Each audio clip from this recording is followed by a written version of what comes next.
Imagine a machine hurtling through a really dusty, vibrating field, and it's making like 10 high-level analytical decisions every single second. Right. Processing 18,000 distinct moving targets every hour. I mean, it is analyzing complex geometry.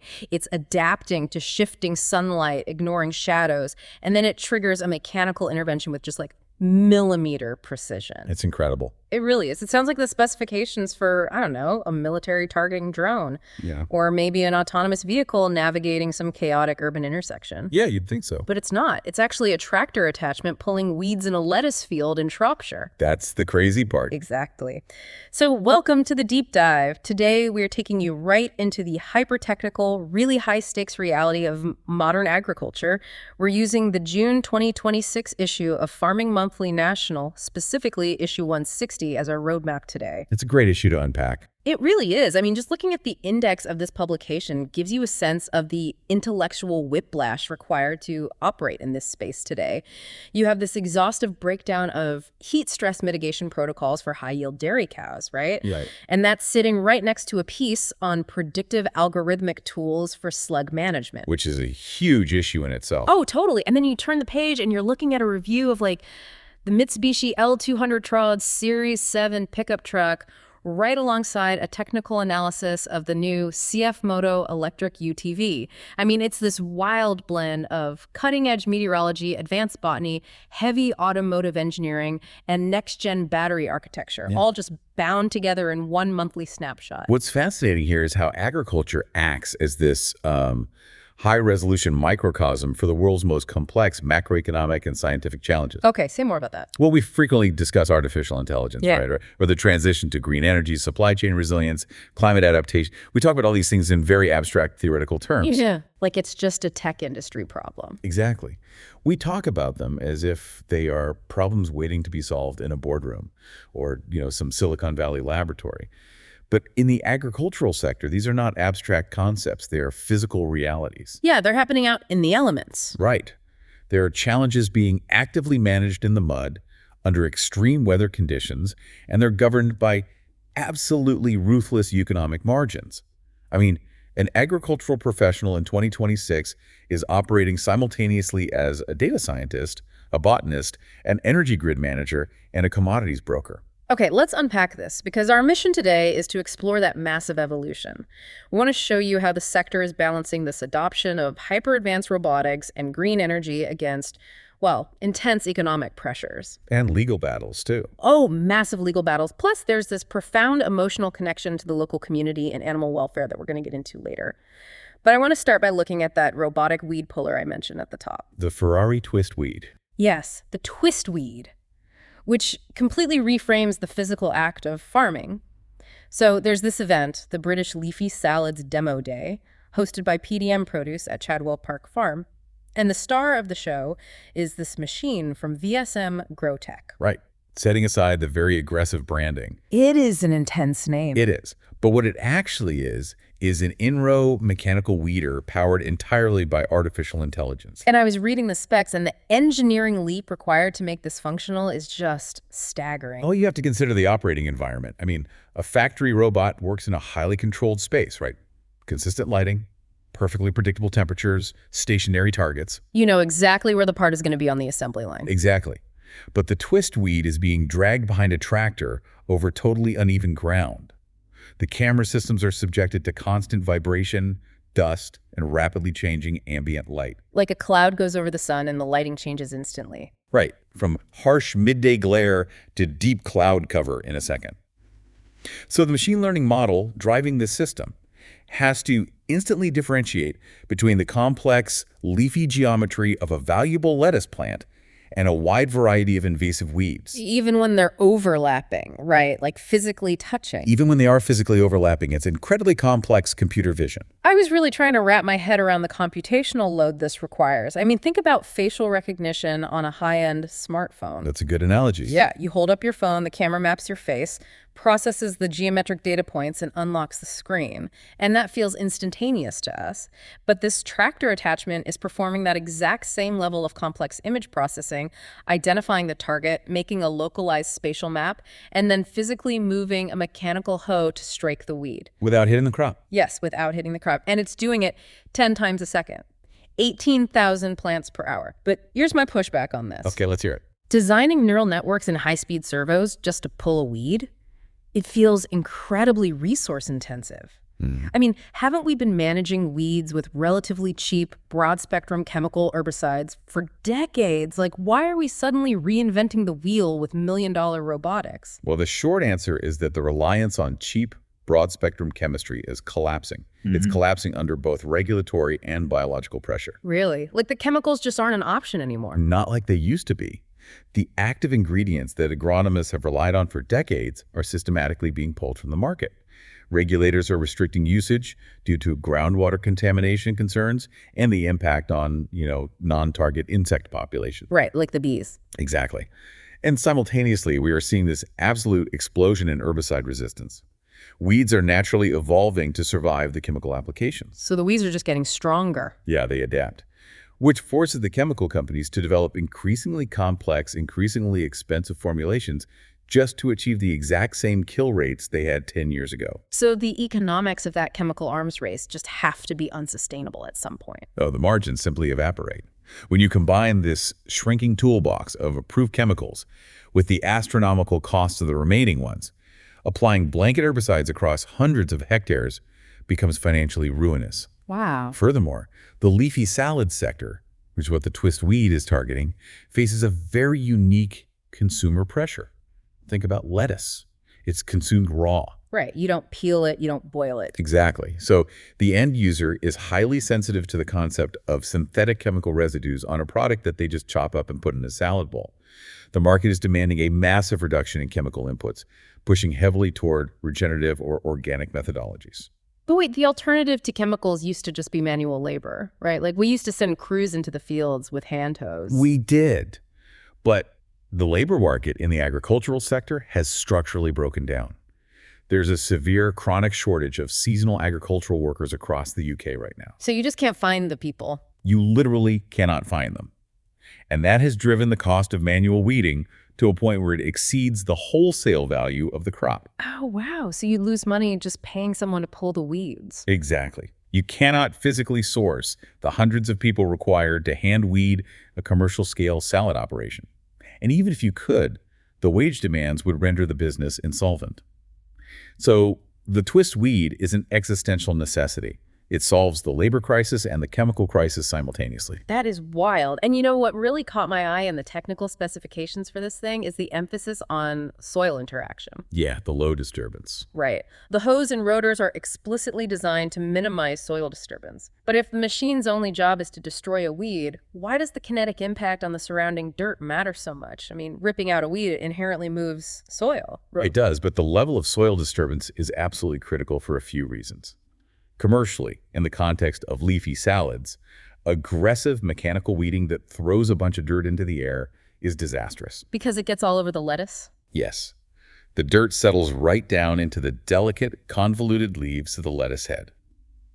A heavily soiled lettuce head requires intense, high-pressure washing at the pack house. Which I'm guessing damages it? It completely damages the cellular structure of the leaf. That reduces shelf life and marketability. That makes total sense from a product quality standpoint. Like a bruised lettuce just wilts in the bag before it even hits the supermarket shelf. Precisely. But agronomically, deep soil disturbance is also highly counterproductive. The soil profile contains a massive repository known as the weed seed bank. The weed seed bank? Yeah. Millions of dormant weed seeds are buried just below the surface, basically just waiting for the right conditions to germinate. When a heavy mechanical hoe turns over the soil, it exposes those dormant seeds to a flash of sunlight. And the sunlight wakes them up. It triggers germination. Yeah. So by aggressively weeding today, you are essentially planting the next generation of weeds for tomorrow. Oh, man. It creates a perpetual self-defeating cycle. It really does. And furthermore, modern agronomy is heavily focused on preserving the soil microbiome. Deep tillage shreds the delicate fungal hyphae and disrupts the bacterial colonies that the actual crop relies on for nutrient cycling. So you're destroying the underground ecosystem that's feeding the lettuce. Exactly. So the Twiftweed's algorithm is threading a very tight needle here. It identifies the target, calculates the absolute minimal mechanical force required to sever the root system of the weed, and executes the strike without shattering the surrounding soil structure. That is amazing. It's an incredibly sophisticated biological intervention, but it's just disguised as a piece of heavy machinery. And the operator is managing this entire robotic ballet from the tractor cab using just a dedicated tablet interface. Okay. They can instantly adjust parameters for crops spaced anywhere from like 9 to 80 inches apart. It takes the most primitive agricultural task imaginable, literally just physically removing a competing plant, and elevates it to the bleeding edge of computer vision. Right. And, the micro-level precision we are seeing in the field with technologies like the twistweed is being perfectly mirrored by the macro-level precision required in the operational and infrastructural side of the industry. How do you mean?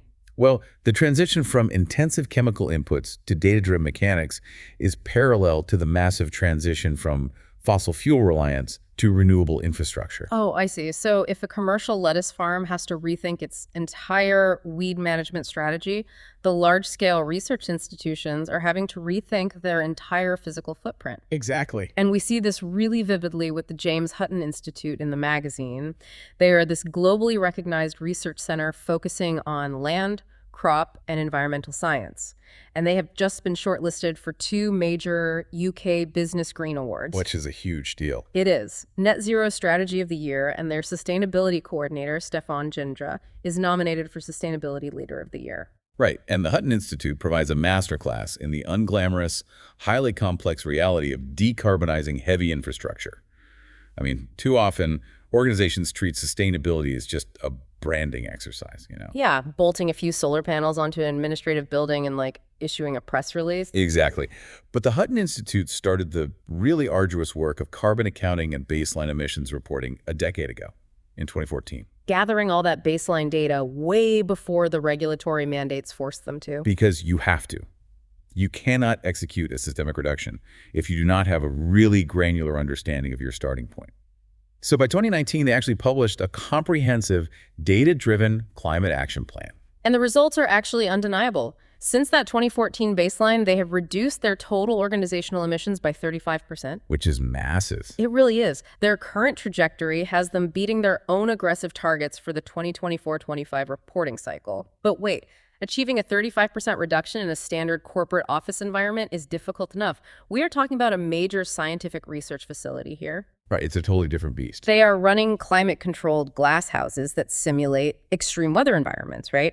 Massive banks of hydromass spectrometers, deep-freeze genetic storage facilities, heavy agricultural machinery. I mean, the baseload power requirement for that kind of campus is astronomical. How do you actually carve 35% out of that without, shutting down the science? Well, it requires immense capital expenditure and a willingness to overhaul fundamental infrastructure. Their flagship intervention is the Bullion Field Solar Meadow. Okay, what is that exactly? It's a massive, dedicated photovoltaic installation capable of supplying roughly 25% of the total electricity demand for their Invergorey campus. Wow, 25% of a research facility. Yeah. But the hurdle there isn't just buying the panels, right? It's the grid integration. How do you run delicate scientific equipment that requires perfectly stable voltage on an intermittent power source like solar, especially in Scotland? Yeah, the Scottish weather certainly adds a layer of difficulty.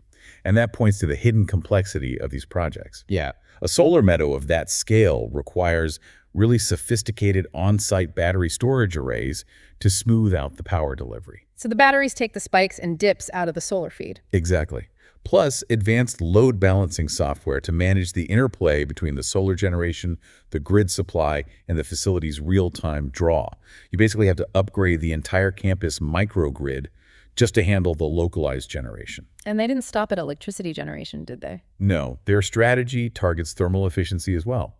They're rolling out commercial-grade air source heat pumps in new builds and executing a massive retrofit of LED lighting across all their legacy infrastructure. Okay, the physical upgrades are super impressive, but what likely secured Stefan Gindra's nomination is the institutional integration of the whole net zero strategy, because physical technology can only take you so far. The Institute has embedded sustainability metrics directly into their corporate governance, their long-term infrastructure planning, and, crucially, Their sustainable procurement frameworks.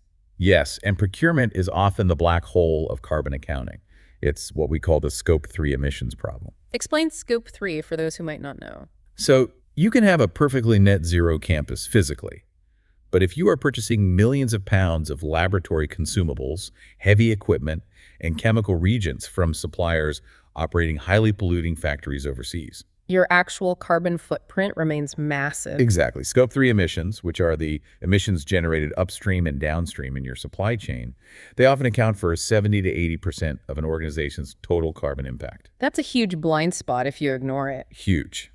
By restructuring their procurement protocols, the Hutton Institute is basically weaponizing its purchasing power. They are demanding granular environmental data from their vendors. Essentially forcing the entire supply chain to decarbonize if they want to retain the Institute's business. Exactly. It creates a really powerful multiplier effect. It does. But, transitioning a massive research institute backed by major funding grants is entirely different from transitioning a working commercial farm. Oh, completely. If the Hutton Institute had to overhaul its grid and supply chain to hit these targets, how on earth is a 50-hectare family farm supposed to finance this kind of transition? Going green requires massive upfront capital, and farms are not exactly swimming in excess liquidity right now. You've hit on the core issue. The economic anxiety surrounding this transition is the defining issue in agriculture today.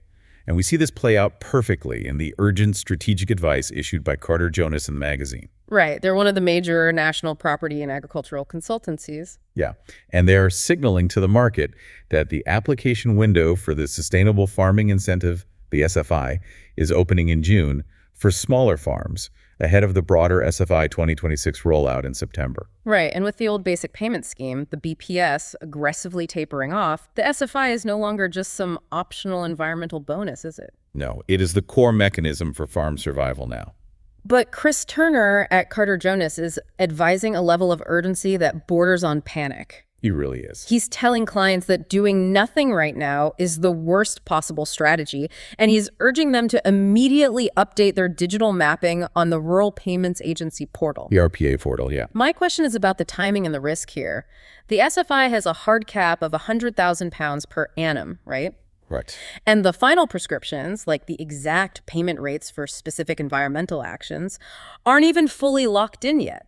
So why are consultants screaming at farmers to commit massive administrative resources to a portal for a scheme whose rules are still being written, especially when the upside is capped? Well, the urgency stems from the structural fragility of farm cash flows right now, combined with the algorithmic nature of the government's payment portals.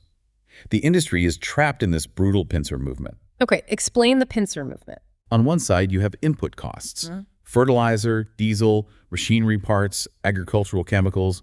They have all remained highly elevated due to global supply chain shocks and energy volatility. Everything costs way more to buy. Exactly. But simultaneously, the farm gate prices they actually receive for commodity crops like wheat or barley are subject to intense downward pressure. Because of global oversupply. Global oversupply and very aggressive supermarket purchasing tactics. So the margins have just completely evaporated and the old BPS safety net is gone. Right. So to address your point about the 100,000-pound cap, it might seem restrictive to a massive corporate agribusiness. But for the vast majority of small to medium family farms in the UK, that 100,000 pounds represents their entire net profit margin. Wow. So without it, they operate at a loss. A total loss. And the reason Carter Jonas is demanding immediate action on the RPA portal is due to what we call the baseline data problem. Okay, yeah. Explain the baseline data problem, because honestly, it sounds like a bureaucratic trap. It is a massive vulnerability. So many farmers are currently rolling off legacy environmental schemes. These are older agreements like higher level stewardship or countryside stewardship. The old government programs. Right. And those older agreements paid them to establish specific environmental assets. Things like complex hedgerows, specific buffer strips next to watercourses, or low-input grassland. Got it. If a farmer lets an old agreement expire without simultaneously transitioning that exact digital parcel of land into the new SFI framework, the government's digital mapping system might reclassify that land. So if the RPA portal loses the continuous classification of that hedgerow, the farmer can't get paid for it under the SFI. It's actually worse. If the digital record drops, the farmer might have to prove they established the feature from scratch under the new rules. or they might completely lose the historical data required to qualify for the higher-tier SFI payments. That is brutal. It is. So the rush to update the RPA portal is really about locking in the digital reality of the physical farm before the transition period closes. Oh, I see. Because if you wait until September, when 40,000 other farm businesses are trying to upload complex geospatial data simultaneously, The portal will inevitably crash. it's just going to crash entirely. It always does. It's terrifying to think the survival of a multi-generational business rests on hitting refresh on a government web portal and hoping a geospatial polygon aligns correctly. It really is. And the contrast between that hyper-local vulnerability, a single farmer fighting with a digital map to secure a few thousand pounds, and the macroeconomic forces shaping the rest of the industry is staggering. Yeah, let's talk about that scale, because when you look at the sheer tonnage of produce moving through international corridors, the scale of risk completely shifts. Absolutely. The scale of the global supply chain is almost incomprehensible compared to the struggles of a 50-hectare farm in the UK. And this brings us to the change in leadership at Fruit Logistica that the magazine covers. Christina Fryer is taking over as the director of the event starting in June. And to really understand the gravity of this, you have to look at the numbers. Fruit Logistica in Berlin hosts 2,600 exhibitors, and it pulls in 90,000 trade visitors from 151 different countries. It is the central nervous system of the global fresh produce value chain, period. That's a great way to put it. I mean, we walk into a supermarket, right? Yeah. And we just expect to see perfectly ripe avocados from Peru, blueberries from South Africa, citrus from Spain. And we expect them to be available 365 days a year, totally unaffected by local seasonality. Right, it's just magic to us. But Fruit Logistica is where the infrastructure required to make that miracle happen is negotiated and built. And it's not just a giant farmer's market for buyers and sellers, is it? It's the bleeding edge of logistics technology. Oh, absolutely. You have companies there exhibiting advanced ethylene scrubbing systems for ocean freight containers. So that ensures that a shipment of bananas remains in the state of suspended animation for 3 weeks at sea. You have robotics firms demonstrating automated pack house systems that use infrared sensors to detect internal bruising in apples before they are even placed in a box. And you also have the immense complexity of genetic licensing happening there. Wait, genetic licensing, like patenting seeds? Exactly. Breeders are actively negotiating the global rights to new drought-resistant grape varieties or longer shelf-life tomatoes. I mean, the capital flowing through those exhibition halls dictates what crops will be viable to grow in specific microclimates halfway across the world a decade from now. That is wild. It is a hyper-optimized, totally ruthless environment focused entirely on efficiency, yield, and global distribution. But ruthless global efficiency has a massive blind spot. Because while 90,000 people are optimizing international shipping routes in Berlin, the very infrastructure of the local British meat supply chain is fighting a desperate legal battle just to keep its doors open. A very different kind of fight. Yeah, the scale suddenly snaps back from international shipping containers to the rural abattoir down the road. And the recent High Court ruling involving the Food Standards Agency, the FSA, is a critical flashpoint for this. It perfectly illustrates how administrative overreach and bureaucratic opacity can systematically destroy local independent supply chains while leaving the massive corporate processors relatively untouched. Okay, let's get into the weeds on this case. So the Association of Independent Meat Suppliers AIMS, strongly backed by the National Farmers Union, the NFU, took the FSA to the High Court over the charging rates for official veterinarians. And they won. They did. The judge ruled that the FSA's main charging rates and enforcement rates were legally flawed and effectively unlawful. And the legal mechanics of this case are intricate, but deeply important for anyone who eats food. Okay, break it down. So by law, every single abattoir must have an official veterinarian and OV present to certify animal welfare standards and ensure food safety compliance. Makes sense. You want an expert making sure everything is safe. Right. And the FSA is the government body responsible for providing these personnel, Yeah. and they bill the abattoir for the time. But AIMS argued that the FSA was using this mandatory billing mechanism to unlawfully subsidize its own internal training programs. The specific contention was about charging businesses for the presence of novice vets, right? Yes. The FSA was basically billing independent abattoirs for the time of temporarily registered personnel who did not yet hold the full legal qualifications to act independently as an official veterinarian. So they were essentially there in an observational or trainee capacity. Exactly. Furthermore, when Ames and the individual businesses demanded a transparent breakdown of how the hourly rates were calculated, the FSA just stonewalled them. Yeah, the court noted the FSA provided these totally opaque data slides that completely failed to explain the cost structure. It's absurd. Let's map this to a more common business scenario for the listener. Imagine you run a small manufacturing firm and you are legally required to use a specific corporate software suite for compliance. Suddenly, the software vendor forces you onto a massive enterprise tier subscription, increasing your monthly bill by 400%. A nightmare. And when you ask for an itemized invoice, they just send you a vague PowerPoint slide.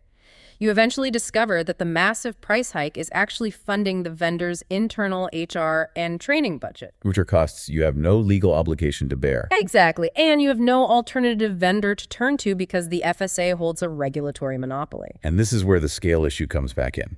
For a massive industrialized meat processing plant running thousands of animals a day, an unexpected hike in veterinary billing is just a rounding error. They can absorb it. Right. But for a small, independent rural abattoir operating on razor-thin margins, an unexpected bill for tens of thousands of pounds in unlawful training fees is a fatal blow. Yeah, Tom Bradshaw, the NFU president, highlighted exactly that. He pointed out that these opaque billing practices were adding tens of thousands of pounds to businesses' operational costs practically overnight.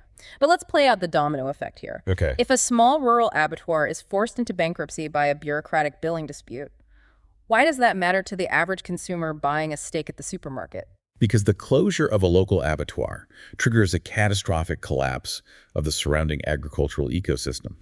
The immediate victims are the local livestock farmers. How so? Well, if the abattoir 5 miles down the road closes, that farmer now has to load their cattle or sheep onto a truck and drive them 50 or 100 miles to the nearest consolidated processing facility. Which instantly destroys their profit margin through increased diesel and transport costs. Exactly. And beyond the economics, the transport distance is a massive animal welfare issue.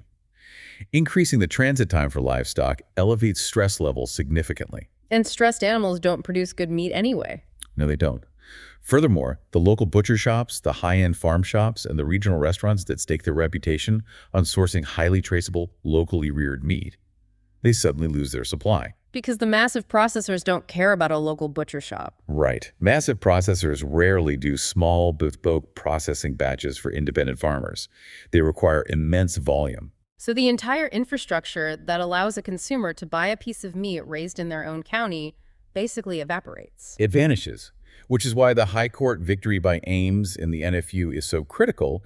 It forces the FSA to immediately recalculate their cost methodologies and implement genuine transparency. It is a critical defense of the decentralized supply chain. Absolutely. Yeah. Without that legal victory, the independent meat sector in the UK would have faced accelerated consolidation, leaving farmers and consumers at the mercy of a few massive corporate processors. It really underscores how fragile the concept of local food actually is. I mean, you can have farmers dedicated to regenerative grazing, planting complex herbal leys to sequester carbon, raising heritage breeds. Doing everything right. Doing everything right. Yeah. But if the local processing infrastructure is suffocated by a government agency's opaque billing practices, none of that nature-friendly food makes it to the consumer. Which actually brings up the ultimate commercial variable here, the consumer. The NFU is fighting in court to preserve local, high-welfare food systems. But does the public actually care enough to support them financially? Well, the assumption for decades was that the consumer primarily cared about price point. Cheap calories at all costs. However, the data emerging from the latest consumer research indicates a profound psychological shift in the market. Yeah. EEEF, which stands for Linking Environment. And Farming just released a major piece of consumer research ahead of the 20th anniversary of Open Farm Sunday. And the data points are staggering. Let's hear them.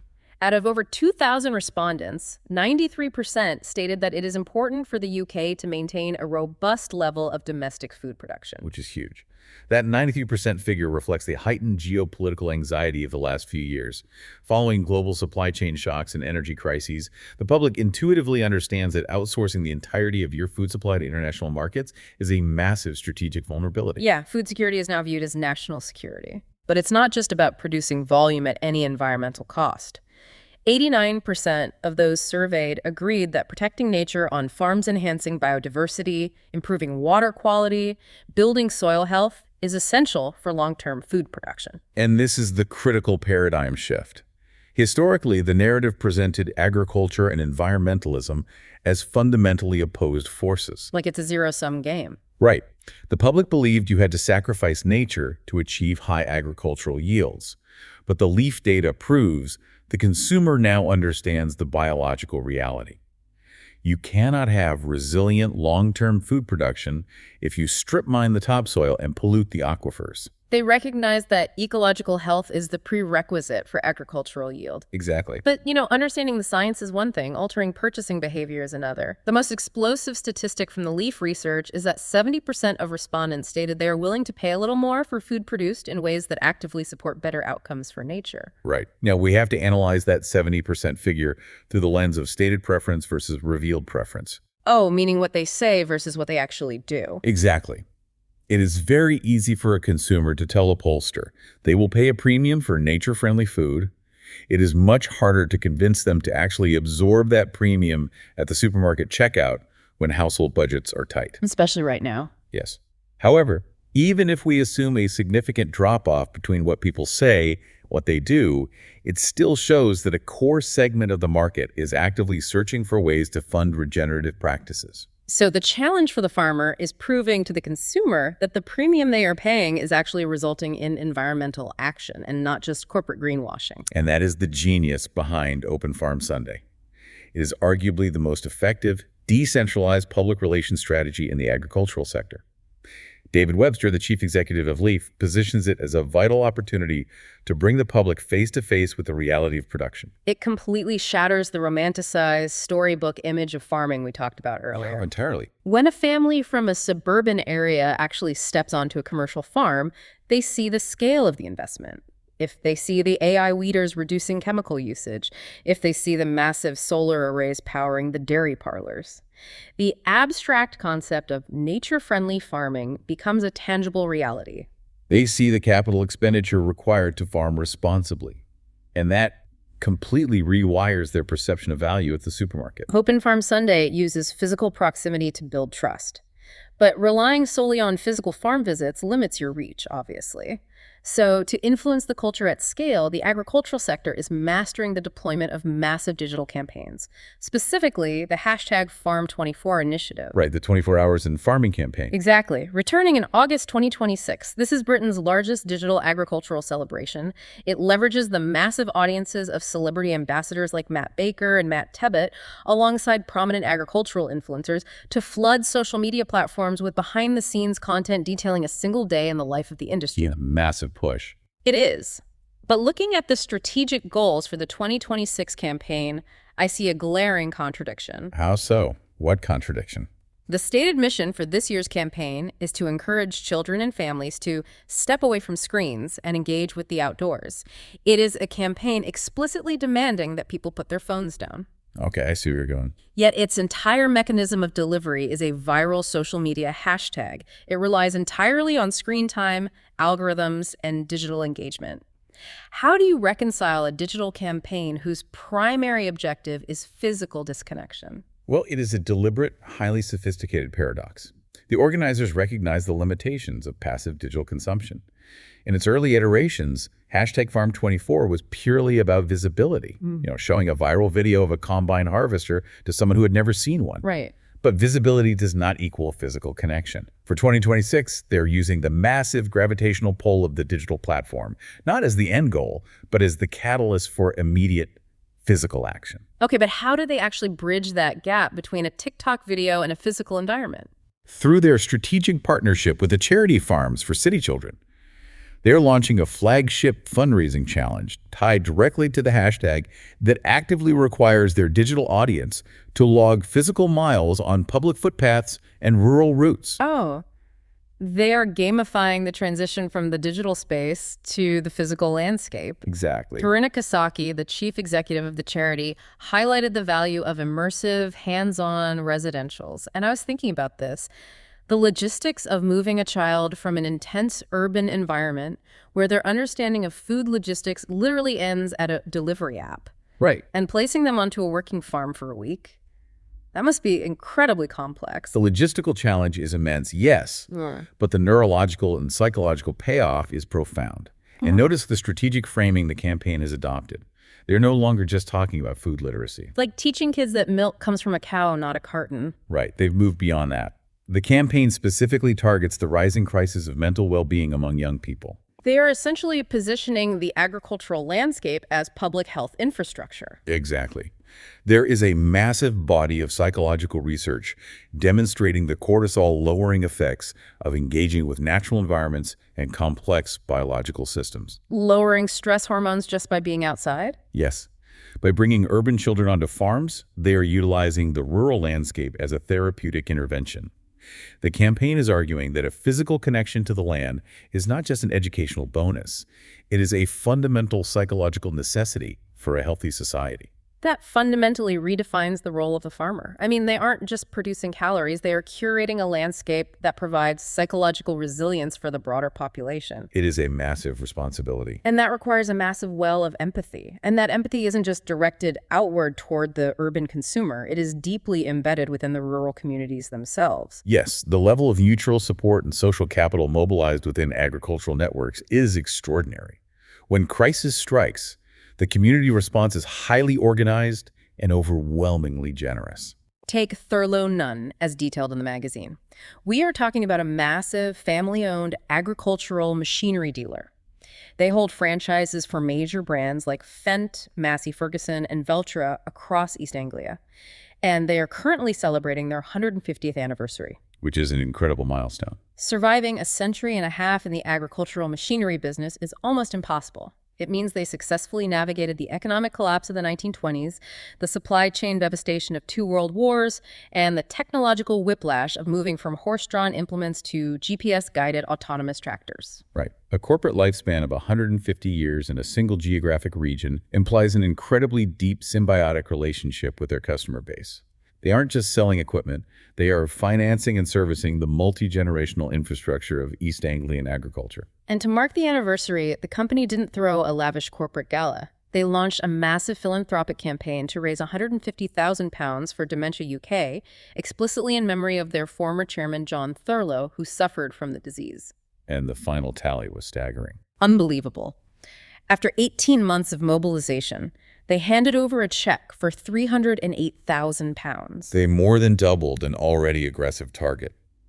Raising over £250,000 in a regional campaign requires more than just corporate donations. It requires total community buy-in. Exactly. James Thurlow, the current chairman, was very clear that this wasn't just the company writing a check from its profits. The fundraising list is exhausting. Skydives, bake sales, river rows, half marathons, a massive Christmas ball. The £308,000 came from the entire network. The mechanics in the workshops, the farmers buying the tractors, the international parts suppliers, the administrative staff. It just demonstrates the mobilization power of rural social networks. When a prominent, respected figure like John Thurlow is lost to a disease as devastating and isolating as dementia, the community doesn't just offer passive condolences. No, they leverage their collective organizational capacity to fund tangible solutions. And the funds are specifically earmarked to support Admiral Nurses Specialist dementia nurses across East Anglia. They are directly financing the specialized healthcare infrastructure that rural communities desperately need but often lack due to geographic isolation. It is a profound example of an agricultural business actively fortifying the social safety net of its own operating region. It really is. But the empathy within these communities is not limited to human healthcare. The rigorous, almost inexhaustible dedication to welfare extends to the most vulnerable animals in their care as well. Which requires blending deep emotional resilience with advanced veterinary science. Exactly. And that brings us to the story of Breeze the foal. It is a heartbreaking narrative, but the scientific implications are fascinating. The Mare and Foal Sanctuary recently announced the passing of Breeze, who was a 13-year-old Dartmoor hill pony. Right. His origin story went globally viral back in 2013. He was found collapsed and abandoned on Dartmoor just hours after birth. And a newborn foal abandoned in that environment faces almost certain death within hours due to exposure predation, or dehydration. So he was signed over to the sanctuary as a day-old orphan. And the physiological challenges were immense. Because he was abandoned immediately, he never received colostrum from his mother. Which means he had virtually no passive immune system. Exactly. The sanctuary staff had to bottle feed him every single hour, physically lifting his body weight because he was too weak to stand on his own. Just an incredible level of dedication. And the images that catapulted him to global fame showed him sleeping curled up next to a massive 4-foot-tall teddy bear named Buttons. Right, which the staff provided to simulate the physical presence of a mother and regulate his stress. Right. He survived, but the magazine notes he recently had to be put to sleep due to a severe episode of colic. Yes. Colic is a terrifying diagnosis in equine medicine. It's a broad umbrella term for severe gastrointestinal pain, but the unique physiology of the horse makes it uniquely dangerous. Why is it so dangerous for horses specifically? Well, horses have an incredibly long, complex digestive tract. And crucially, they lack the anatomical ability to vomit. Wait, they can't throw up at all? Not at all. So if there's an impaction, a severe gas buildup, or a physical twist in the intestine, a torsion, the pressure cannot be relieved. The pain is excruciating, the cardiovascular system rapidly deteriorates, and even with immediate, highly invasive surgical intervention, the mortality rate is significant. Wow. It is a devastating, often unpredictable end. It is a tragic conclusion to a life that started with so much struggle. But looking at the details of his 13 years at the sanctuary, a major question emerges for me. What's that? The article explicitly states that despite over a decade of intensive, skilled handling by equine specialists, Breeze was never deemed suitable for rehoming. Why? It's a very perceptive question. If the sanctuary saved him at a day old, hand-reared him, and provided a safe, loving environment for his entire life, why couldn't he just be adopted out to a family like a normal pony? Why was he permanently unrehomable? This is where the emotional narrative of the viral photograph collides with the hard science of equine neurology. Anna Haynes, the equine behavior lead at the sanctuary, outlines the mechanism perfectly. It comes down to the catastrophic impact of early life trauma on neurodevelopment. Okay, let's unpack that. Breeze did not just lose his mother. He lost the absolute most critical developmental window of his life. He missed the socialization phase. He didn't have a herd to teach him the complex social dynamics of being a horse. Exactly. But it goes even deeper than learned behavior. There is a massive body of scientific evidence demonstrating that profound early life stress, such as total maternal deprivation and extreme isolation, physically alters the development of the mammalian brain. Wait, it changes the physical structure of the brain? Yes. The neural pathways governing the stress response, specifically the hypothalamic pituitary adrenal axis, are permanently sensitized. So his brain was structurally rewired by the trauma of his first few days on the moor. Precisely. His baseline threshold for perceiving a threat was fundamentally altered. A sudden movement, a change in routine, or a novel object that a normal, herd-raised horse might investigate or simply ignore would trigger a panic attack. A massive, uncontrollable panic response in Breeze. His brain was chemically programmed to perceive the world as an inherently hostile environment. And because a horse is a massive, incredibly powerful prey animal with a deeply ingrained flight response, a panic reaction isn't just sad, it is incredibly dangerous for both the horse and the handler. Exactly. You cannot safely place an animal with that level of neurological unpredictability into a standard domestic environment. He required a highly controlled environment managed by specialists who could instantly read his microexpressions and de-escalate his stress responses before they triggered a panic event. The sanctuary committed to providing that intense level of specialized care for 13 years. But Nikki Anstey, their equine training lead, made a fascinating point about Breeze's legacy. His life wasn't just an exercise in management, it was a catalyst for evolution. He actively forced the sanctuary to change how they operate. Because standard equine training methodologies assume a baseline level of neurological normalcy, right? So those methods completely failed with Breeze. I had to start from scratch. They did. The staff had to abandon traditional approaches and delve deeply into the latest peer-reviewed evidence regarding trauma-informed handling. They had to redesign their physical enclosures to minimize trigger stacking. They had to consult with external behavioral neurologists. They essentially had to invent a new standard of care just to keep him safe. And the protocols they developed over those 13 years of trial and error with Breeze are now the foundation of the sanctuary's approach to complex trauma. His individual neurological challenges forced a permanent elevation in the scientific rigor of the entire organization. It perfectly encapsulates the reality of modern animal welfare. It demands profound, seemingly limitless empathy, but that empathy must be executed through rigorous, constantly evolving scientific practice. So, what does this all mean? We have explored an incredible cross-section of the industry today.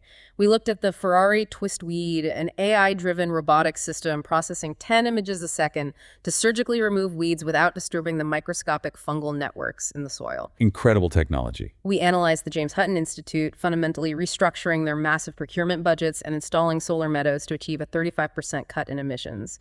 We walked through the economic panic of the SFI rollout, with farmers scrambling to digitally map their hedgerows on government servers before their cash flow collapses. A literal fight for survival. We dissected a massive high court legal victory against opaque bureaucratic billing to prevent the total collapse of local meat processing.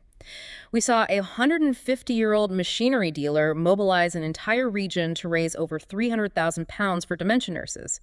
And we examined the tragic, complex neurology of a single orphan foal whose trauma rewrote the scientific protocols of a national sanctuary. It's quite a spectrum. It is.